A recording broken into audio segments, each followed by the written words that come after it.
About 2,000 years ago, the Roman army swept out of Italy and began conquering Europe and North Africa. They reached Britain in AD 43 and crushed that as well. They thundered all the way up to Scotland, and there they met their match. There they advanced ground to a halt. They built Hadrian's Wall, and that was the end of the Roman Empire. Scotland won, Romans nil. But is that what really happened?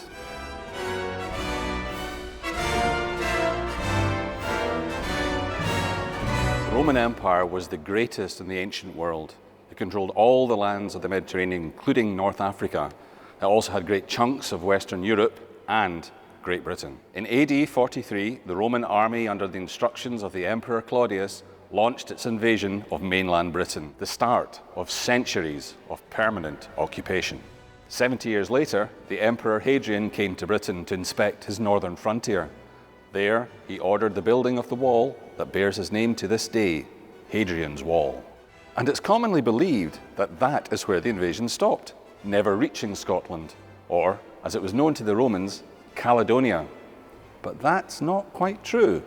Years before the building of Hadrian's Wall, a man named Gnaeus Julius Agricola became governor of Britannia, the province of Great Britain. In AD 79, he was the first man to take a Roman army north into the mysterious, unknown land of the Caledonians. For a few years, Agricola's army rampaged through what is now southern Scotland, first into the borders, then into Ayrshire, then across to Lothian.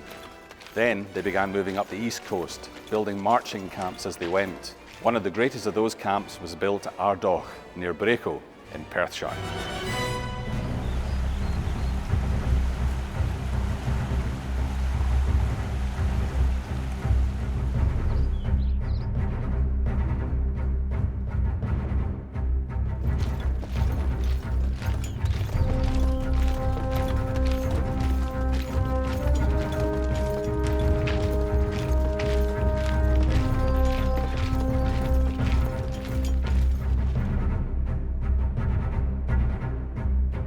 Ardoch Roman Fort is probably the best preserved earthen Roman fort that you'll find anywhere in the empire. It's rectangular, as they all were. It's about 2 hectares in size, and in fact there's evidence here for about 6 or 7 different forts and marching camps.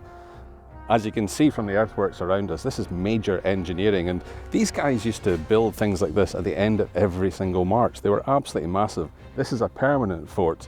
But believe me, it's not much different to what you'd have found throughout the empire whenever the Roman army went a-marching.